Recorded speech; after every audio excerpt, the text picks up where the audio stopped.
السلام عليكم ورحمة الله وبركاته. الحمد لله رب العالمين والصلاة والسلام على رسوله الكريم أما بعد.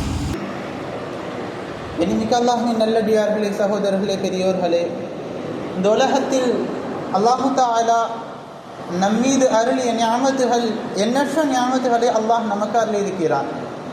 முந்தைய ஜும்ஆக்களிலே நாம் கேட்டிருக்கிறோம், அல்லாஹுடைய நியாமத்துகள் அளப்பரியா நியாமத்துகள், அளவற்ற நியாமத்துகள். வைன் தஅது நிஅமத்தல்லாஹி லா துஹ்ஸூஹா. அல்லாஹுடைய நியாமத்துகளை நீங்கள் என்ன நினைத்தால் அதை ஒருபோதும் எண்ணி முடிக்க முடியாது என்பதாக அல்லாஹ்வே கூறிவிட்டார். அப்படிப்பட்ட நியாமத்துகள். இந்த உலகத்தில் நாம் இல்லாமல் இருந்தோம். தாயுடைய வயிற்றிலேயும், நாம் பிறப்பதற்கு முன்பாக தாயுடைய வயிற்றிலேயும் கூட நாம் இல்லை, எங்கேயும் நாம் இல்லை. ஆனால் இல்லாத ஒன்றை அல்லாஹ் தாயுடைய வயிற்றில் உருவாக்கி, தாயின் வயிற்றின் மூலமாக இந்த உலகத்தில் நம்மை பிறக்க செய்தார். இல்லாத ஒன்றை அல்லாஹ் உருவாக்கி நம்மை மனிதனாக ஆக்கியிருக்கிறான். இந்த உலகத்தில் எத்தனையோ படைப்புகள் இருக்கிறது. கழுதையாக இருந்திருக்கலாம், நாயாக இருந்திருக்கலாம், எதுவாகினும் அல்லாஹ் படைத்திருக்கலாம்.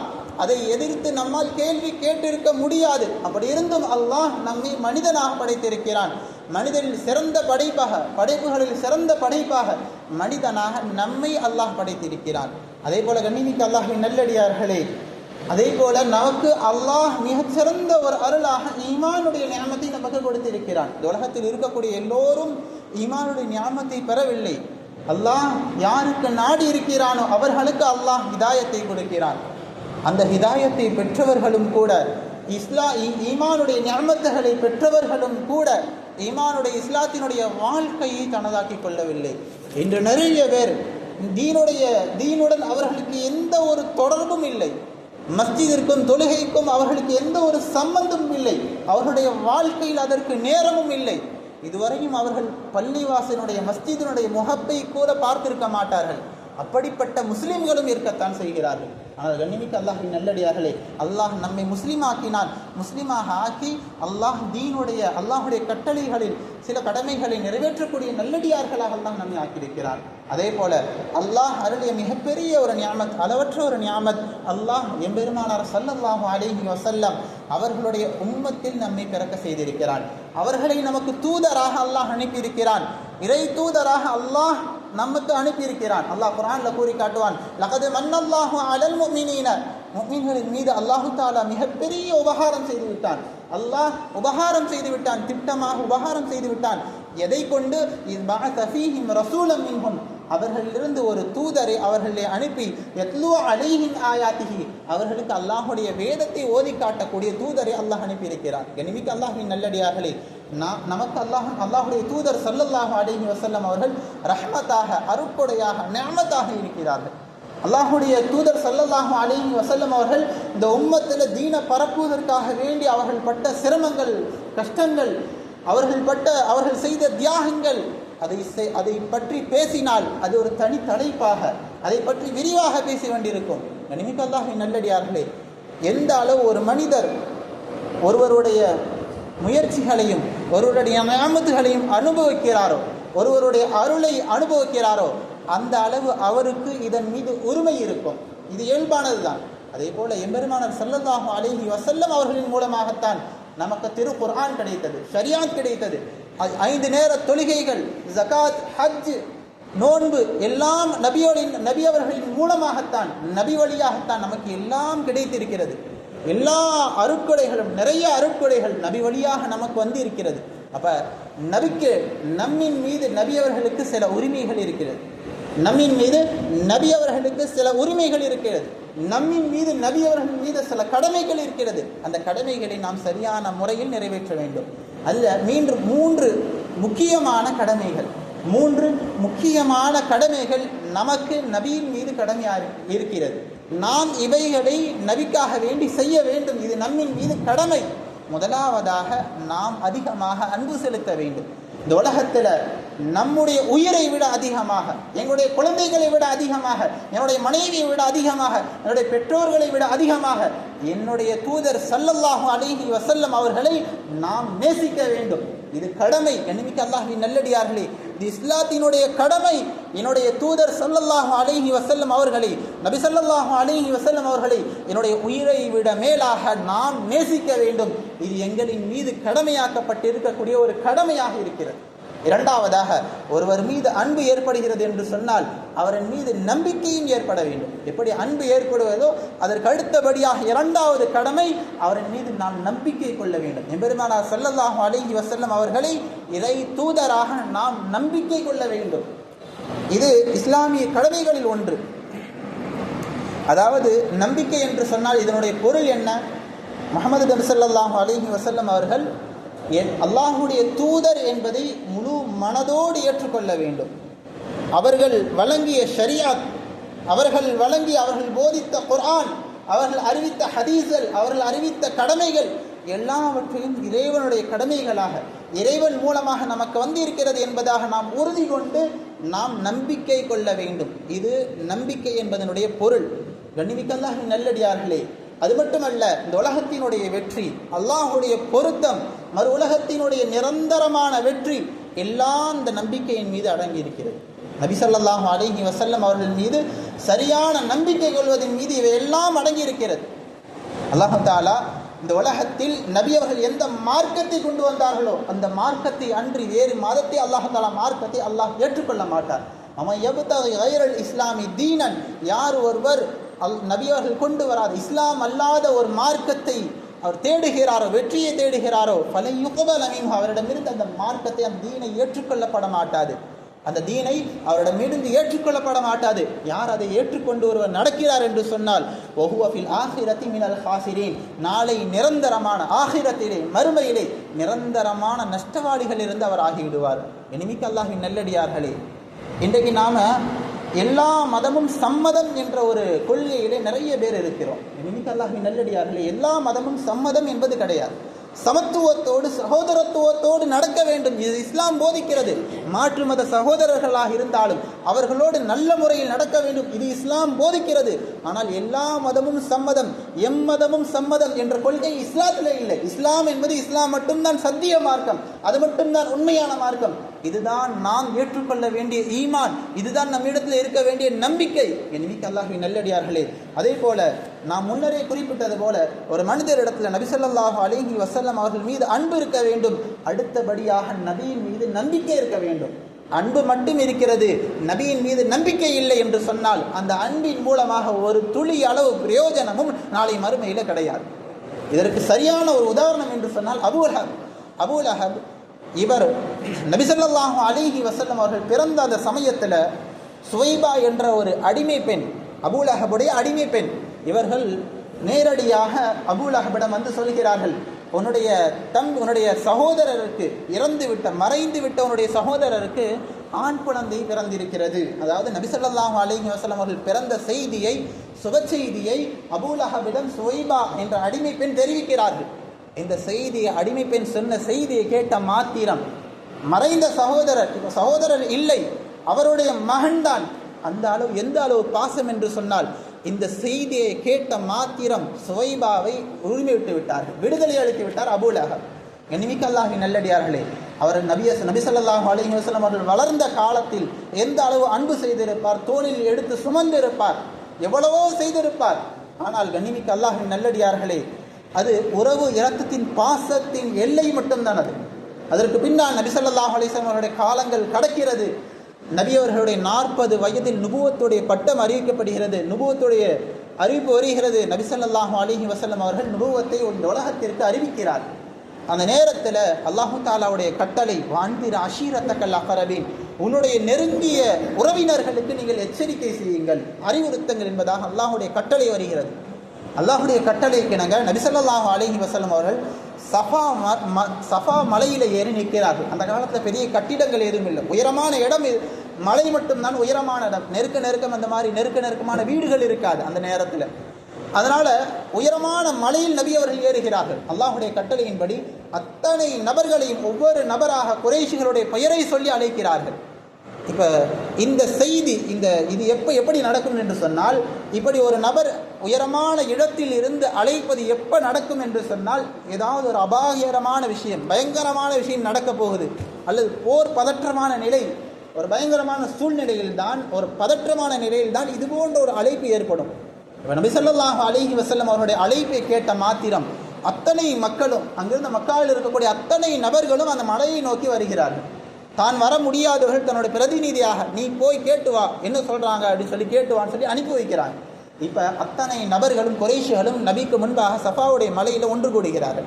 நபி ஸல்லல்லாஹு அலைஹி வஸல்லம் அவர்கள் மலையினுடைய அந்த உயரத்தில் நின்று கொண்டு கேட்கிறார்கள், இந்த மலை உச்சியிலே நான் இருந்து மலையினுடைய பின்புறத்தில் ஒரு கூட்டம், எதிரி கூட்டம் நம்மை தாக்குவதற்காக வேண்டி வருகிறது என்று சொன்னால் நீங்கள் என்னை நம்புவீர்களா என்பதாக கேட்கிறார்கள். நபி ஸல்லல்லாஹு அலைஹி வஸல்லம் அவருடைய இந்த சொல்லை கேட்ட மாத்திரம் அத்தனை குறைஷிகளும் ஒரே குரலில் சொல்கிறார்கள், நீங்கள் சொன்னால் அது பொய்யா இருக்காது. இந்த கருத்துப்பட சொல்ல, நீங்கள் சொன்னால் அதில் பொய் ஒருபோதும் இருக்காது, நீங்கள் சொன்னால் உண்மையை தான் சொல்வீர்கள். நபி ஸல்லல்லாஹு அலைஹி வஸல்லம் அவர்களை 40 ஆண்டு காலமாக சிறு வயதிலிருந்து பார்த்து இருக்கிறார்கள், பல நேரங்களில் பரிசோதித்து இருக்கிறார்கள். நபி அவர்கள் எந்த நேரத்திலையும் பொய்யே சொன்னதில்லை. அதனால தான் நபி அவர்களுக்கு பெருமையாக சொல்வார்கள் அஸ்ஸாதிக், எல்லா நேரத்திலையும் உண்மை மட்டும் உரைக்கக்கூடியவர், அல் அமீன் என்பதாக பட்டப்பெயர்களை கொடுத்தார்கள். அப்போ நபி ஸல்லல்லாஹு அலைஹி வஸல்லம் அவர்கள் இவர்களிடத்திலிருந்து உண்மைத்தன்மை, என்னை நம்புகிறார்கள் என்ற உண்மைத்தன்மையை பெற்றதற்கு பின்பாக ஒரு அறிவிப்பு செய்கிறார்கள், என்னை அல்லாஹு தாலா அல்லாஹுடைய தூதராக என்னை அனுப்பியிருக்கிறான், உங்களுக்கு இறை தூதராக என்னை அனுப்பியிருக்கிறான், இறைவனுடைய கட்டளைகளை உங்களுக்கு எடுத்து சொல்வதற்காக வேண்டி என்னை அனுப்பியிருக்கிறான், ஏக இறைவன் அல்லாஹ் என்பதாக நீங்கள் ஏற்றுக்கொள்ள வேண்டும், இதை உங்களிடத்தில் அறிவிப்பதற்காக வேண்டி, உங்களுக்கு நுபுவத்துடைய செய்தி எடுத்து சொல்வதற்காக வேண்டி என்னை அனுப்பியிருக்கிறான் என்ற விஷயத்தை சொன்ன பொழுது அங்கு அபூ லஹபும் இருக்கிறார். அபூ லஹபும் அந்த இடத்துல இருக்கிறார். நபி ஸல்லல்லாஹு அலைஹி வஸல்லம் அவர்கள் நுபுவத்துடைய செய்தியை சொன்ன மாத்திரம்தான், உங்களுக்கு நாசம் உண்டாகட்டும், இந்த செய்தியை சொல்லத்துக்கு தான் எங்களை ஒன்று கூட்டினாயா என்பதாக அபூ லஹப் சொல்கிறார். இதற்கு பின்னாடி தான் சூரத்துல் மஸத் என்று சொல்லப்படக்கூடிய தப்பத் யதா அபி லஹபி வதப், அபூ லஹபுடைய 2 கைகளும் நாசமாகட்டும் என்ற அந்த சூரா முழுவதுமாக இறங்குகிறது. எனிமிக்க அல்லாஹ்வின் நல்லடியார்களே, இது பின்னாட்கள் அவன் ஈமானை ஏற்றுக்கொள்ளாமல் அவன் மரணம் அடைகிறான், நரகவாசியாக மாறிவிடுகிறான். கணிதத்துக்குரிய அல்லாஹ்வின் நல்லடியார்களே, இந்த நிகழ்வு நமக்கு மிகப்பெரிய ஒரு உண்மையை எடுத்து காட்டுகிறது. அதாவது அபூ லஹப் நபி அவர்கள் பிறந்த செய்தியை கேட்ட மாத்திரம் நபியின் மீது வைத்திருந்த அன்பு எந்த அளவு, தான் வைத்திருந்த அடிமையை உரிமை விட்டு விட்டார், அவ்வளவு அன்பு வைத்திருந்தார். ஆனால் அந்த அன்பில் நம்பிக்கை இருக்க வேண்டும், இது இறை தூதர் என்ற நம்பிக்கை இருக்க வேண்டும். ஆக 2 காரியங்கள். முதலாவதாக நபி ஸல்லல்லாஹு அலைஹி வஸல்லம் அவர்கள் மீது முழுமையாக அன்பு கொள்ள வேண்டும். முழுமையான அன்பு, இந்த உலகத்தில் யாரின் மீதும் வந்தாலும் அன்பு கொள்ளக்கூடாது, முழுமையான அன்பு நபியின் மீது இருக்க வேண்டும். அதற்கு அடுத்ததாக தன் குடும்பங்கள் எல்லாரும். இரண்டாவது விஷயம், நபியை இறை தூதராக நம்பிக்கை கொள்ள வேண்டும், ஈமான் கொள்ள வேண்டும். கண்ணியமிக்க அல்லாஹ்வின் நல்லடியார்களே, அது ஏதோ நம்முடைய அனுபவத்தில் ஏற்பட்ட நம்பிக்கையாக இருக்கக்கூடாது. நாம் அல்லாஹுடைய தூதர் என்ற நம்பிக்கை நம்முடைய உள்ளத்தில் உருவாகுவதுதான் உண்மையான ஈமான், சரியான அகீதா. அதுதான் எப்போ நாம் ஒரு அனுபவத்தில் இவர் உண்மையை தான் சொல்வார், அதனால் பொய் சொல்ல மாட்டார், அவர் நுபுவத்தை சொல்கிறார், அதுவும் உண்மையாக தான் இருக்கும் அப்படின்ற ஒரு அனுபவத்தில் நாம் ஈமானை என்ற ரீதியில் நாம் அகீதா நம்முடைய நம்பிக்கை இருக்கக்கூடாது. மாறாக அல்லாஹுடைய தூதர், அல்லாஹ் அவர்களை அனுப்பியிருக்கிறான், எனக்கு அனுப்பப்பட்ட ரசூல் என்பதாக முழுமையான நம்பிக்கை நம்முடைய உள்ளத்தில் ஏற்பட வேண்டும். இதற்கு ஒரு சரியான உதாரணம் சொல்ல வேண்டும் என்று சொன்னால், அன்சாரிகளுடைய தலைவர் சயீத் ரலியல்லாஹு அன்ஹு அவர்களுக்கும் உபய் இப்னு ஹலஃபிற்கும் மிக நெருக்கமான ஒரு தொடர்பு, நண்பர்களாக இருந்தார்கள். இவங்க மதீனாவுக்கு போனால் உபய் இப்னு ஹலஃப் மதீனாவில் இவரோட வீட்டில் தங்கிக் கொள்வார், சயீத் ரலியல்லாஹு அன்ஹு மக்காவுக்கு சென்றால் உபையோட வீட்டில் தங்கிக் கொள்வார்கள். இப்படி நெருங்கிய நண்பர்களாக இருந்தார்கள். ஒரு சமயத்தில் இவர்கள் மக்காவிற்கு செல்கிறார்கள். மக்காவிற்கு சென்ற பொழுது அங்கு தவாஃப் செய்ய வேண்டும், நான் காபத்துல்லாவை தவாஃப் செய்ய வேண்டும், எந்த நேரத்தில் தவாஃப் செஞ்சால் சரியாக இருக்கும் என்பதாக கேட்கிறார்கள் உபய் இப்னு ஹலஃபிடம். உபய் இப்னு ஹலஃப் சொல்கிறான், ஒரு சூரியன் உதயமாகி உயர்ந்த பின்னாடி போனால், ஒரு 9-10 மணிக்கு போனால் சரியாக இருக்கும் அப்படின்னு சொல்கிறான். 2 பேரும் சேர்ந்து தவாஃப் செய்வதற்காக வேண்டி இருவரும் செல்கிறார்கள். உபய் இப்னு ஹலஃபும் சயீத் ரலியல்லாஹு அன்ஹு அவர்களும் சேர்ந்து செல்கிறார்கள். வழியில் அபூ ஜஹல் அமர்ந்திருக்கிறான். அபூ ஜஹல் கேட்கிறான், எங்கே இவர் யார், புதுசாக இருக்கிறாரு, ஒரு புதுசாக தெரிகிறார், அவரோட முகத்தை நான் பார்த்ததில்லை என்பதாக கேட்கும் பொழுது சொல்கிறார், அன்சாரியினுடைய தலைவர், அன்சாரி சஹாபாக்களுடைய மதீனாவில் மிகப்பெரிய ஒரு தலைவராக இருக்கக்கூடிய நபர் இவர் சயீத் என்பதாக அறிமுகப்படுத்தி வைக்கிறார். உடனே அபூ ஜஹல் கூறுகிறான், என்னுடைய எதிரிக்கு அடைக்கலம் கொடுத்தவரா இவர், என்னுடைய நகரத்தில் வந்து தவாஃப் செய்வதற்கு எப்படி நான் அனுமதிப்பேன் என்பதாக கேட்கிறார். இதை கேட்ட மாத்திரம் சயீத் ரலியல்லாஹு அன்ஹு அவர்கள் சொல்கிறார்கள், அவர்கள் சொன்ன பதில், நீ இப்போ என்னை தடுத்தீர் என்று சொன்னால், காபத்துல்லாவை தவாஃப் செய்வதை விட்டும் என்னை தடுத்தீர் என்று சொன்னால், ஷாம் நோக்கி உங்களுடைய வியாபார கூட்டம் போகும்ல, அதை நாங்கள் தடுத்துருவோம். எப்படி மதீனாவை கடந்து தான் நீங்கள் ஷாமுக்கு போகணும், நாங்கள் என்ன செய்வோம், அதை தடுத்து உங்களுடைய வியாபாரத்தை நாங்கள் நாசமாக்கிறோம் என்பதாக பயமுறுத்துகிறார்கள்.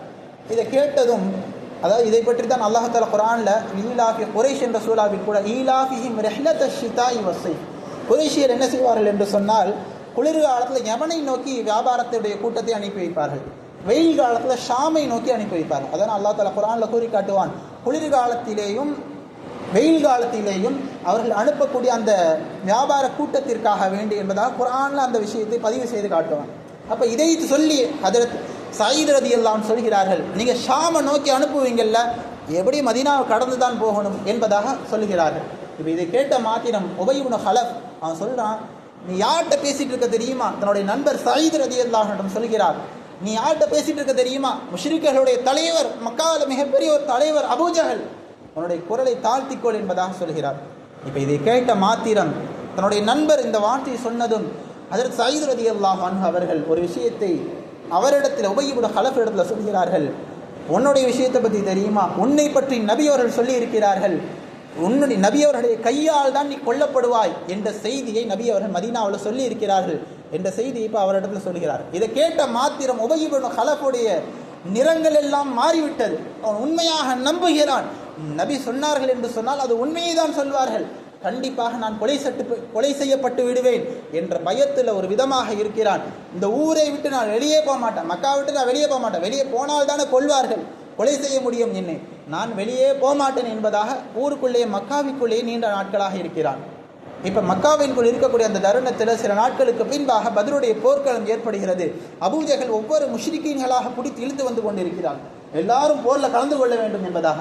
இப்போ உபய் இப்னு ஹலஃபிடம் வந்து அழைக்கிறான், இல்லை நபி அவர்கள் இப்படி சொல்லியிருக்கிறார்கள், நான் நபியுடைய கையால் கொலை செய்யப்படுவேன் என்பதாக, நான் ஒருவேளை இந்த மக்கா விட்டு வெளியே வந்தால் என்னையும் நானும் கொலை செய்யப்படலாம் இந்த போரில், அதனால் நான் வரமாட்டேன் என்பதாக சொல்கிறான். இப்போ அபூஜஹல் சொல்கிறான், நீங்கள் கொஞ்சம் தூரம் வாங்க, வந்துட்டு அப்படியே ரிட்டன் வந்துடுங்க, யாருக்கும் தெரியாமல் வந்து விடுங்கள், போருக்கு வந்த மாதிரி வந்து பாதி தூரத்தில் ரிட்டன் வீட்டுக்கு வந்துடுங்க என்பதாக சொல்லி அழைத்து செல்கிறான். ஆனால் அங்கு சென்று போரில் கலந்து கடைசியில் அபூஜஹலோடு சேர்ந்து உபய் இப்னு ஹலஃபும் அந்த போரில் பத்ருடைய காலத்தில் கொலை செய்யப்படுகிறான். நிமிக்கு அல்லாஹ்வின் நல்லடியார்களே, இந்த இடத்துல நான் சொல்ல வருவது விஷயம் என்னவென்று சொன்னால், அபு உமையத் இப்னு ஹலஃப் அவனுக்கு நம்பிக்கை இருந்தது, நபி அவர்கள் சொன்னால் உண்மையை தான் சொல்வார்கள் என்ற நம்பிக்கை இருந்தது. ஆனால் அது எந்த நம்பிக்கை? அனுபவ ரீதியில் தன்னுடைய வாழ்க்கை நபியவர்களுடைய பார்த்த நாட்களில் நபியவர்கள் பொய்யே சொன்னதில்லை. அப்போ என்னுடைய உயிரை நபியவர்கள் வாங்குவார்கள் என்று சொன்னால் கண்டிப்பாக நபியவர்கள் தான் வாங்குவாங்க, அதில் எந்த ஒரு சந்தேகம் இல்லை, நபியுடைய கையால் தான் நான் கொலை செய்யப்படுவேன் என்பதாக நபி அவர்கள் மீது நம்பிக்கை வைத்திருந்தான். அனுபவ ரீதியில் தன்னுடைய வாழ்க்கையில் நபியவர்கள் பொய்யே சொன்னதில்லை என்ற அனுபவ ரீதியில் நம்பிக்கை வைத்திருந்தார். அந்த நம்பிக்கையின் மூலமாக இந்த உலகத்தில் எந்த ஒரு பிரயோஜனமும் கிடையாது, நாளை மறுமையிலே எந்த ஒரு பிரயோஜனமும் கிடையாது. கண்ணிமிக்க அல்லாஹ்வின் நல்லடியார்களே, ஆக நம்முடைய நம்பிக்கை இறை தூதராக நபி ஸல்லல்லாஹு அலைஹி வஸல்லம் நமக்கு அனுப்பப்பட்டார்கள் என்ற நம்பிக்கை நம்ம இடத்தில் இருக்க வேண்டும். மூன்றாவதாக அவர்களுக்கு அடிபணிய வேண்டும், அவர்களுடைய கட்டளைகளை நாம் பின்பற்ற வேண்டும், நபியருடைய சுன்னத்தை நாம் பின்பற்ற வேண்டும். சஹாபாக்கள் இந்த இரண்டும் செய்தார்கள். அவர்களிடத்தில் இந்த மூன்றாவது விஷயம் தன்னாக இணைந்து கொண்டது.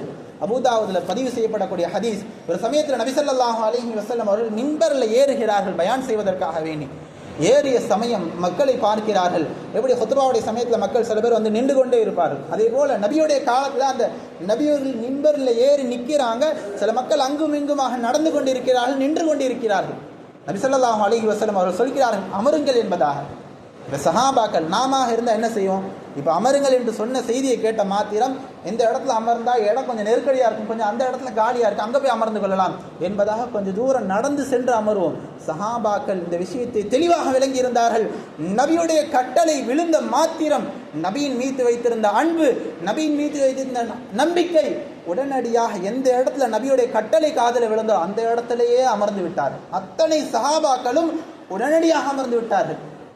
இந்த ஹதீஸில் பதிவு செய்கிறார்கள் அபூதாவுதில், அதற்கு அப்துல்லாஹ் இப்னு மஸ்ஊத் ரலியல்லாஹு அன்ஹு அவர்கள் பள்ளிவாசல் நோக்கி வந்து கொண்டு தான் இருந்தார்கள். நபியுடைய கட்டளை மிம்பரிலிருந்து சப்தம் கேட்கிறது. கேட்ட மாத்திரம் அவர்கள் நபியர்கள் சொன்னது பள்ளியில் இருந்த மக்களை அமர சொன்னார்கள். ஆனால் அப்துல்லாஹ் இப்னு மஸ்ஊத் ரலியல்லாஹு அன்ஹு அவர்களுக்கு வரக்கூடிய அந்த வழியில சப்தம் கேட்கிறது, பள்ளிவாசலுடைய வழியில. உடனே அந்த வழியிலேயே அப்படியே அமர்ந்து விட்டார்கள். உடனே நபி ஸல்லல்லாஹு அலைஹி வஸல்லம் மீண்டும் கட்டளையிடுகிறார்கள், இப்னு மஸ்ஊதே உள்ளே வந்து அமருங்கள் என்பதாக சொல்லுகிறார்கள். இப்போ இப்னு மஸ்ஊத் ரலியல்லாஹு அன்ஹு மீண்டும் வந்து மஜ்லிஸுக்குள்ள பள்ளிவாசலுக்குள்ள அமர்கிறார். கண்ணியமிக்க அல்லாஹ்வின் நல்லடியார்களே, இப்படி பின்பற்ற வேண்டும். பெருமானார் ஸல்லல்லாஹு அலைஹி வஸல்லம் அவருடைய கட்டளையை அப்படியே பின்பற்றினார்கள் சஹாபாக்கள். அவரிடத்தில் அவ்வளோ அன்பு இருந்தது, அவர்கள் நம்பிக்கை இருந்தது. அதனால் உடனடியாக நபியுடைய கட்டளை கேட்ட மாத்திரம் உடனடியாக பின்பற்றி காட்டினார்கள். கண்ணியமிக்க அல்லாஹ்வின் நல்லடியார்களே, அப்படிப்பட்ட 3 தன்மைகளையும் நம்முடைய வாழ்க்கையில் நாமும் உருவாக்கி கொள்ள வேண்டும். முதலாவதாக நபியின் மீது அளப்பரியா அன்பு, எல்லாவற்றையும் மேலான அன்பு நபியின் மீது கொள்ள வேண்டும். நபியின் மீது உறுதியான நம்பிக்கை கொள்ள வேண்டும். 3ஆவதாக நபியுடைய கட்டளைகளை உடனடியாக நிறைவேற்றக்கூடிய நல்லடியார்களாக நாம் மாற வேண்டும். இந்த 3 செயல்களும் நம்மிடத்தில் வந்துவிட்டது என்று சொன்னால் நம்முடைய ஆகிரத்தினுடைய வெற்றிக்கு, மறுமையினுடைய வெற்றிக்கு இது மிகப்பெரிய ஒரு காரணமாக இருக்கும். அப்படிப்பட்ட நன்மக்களாக அல்லாஹ் நம் அனைவரும் ஆக்கியல் புரிவானா.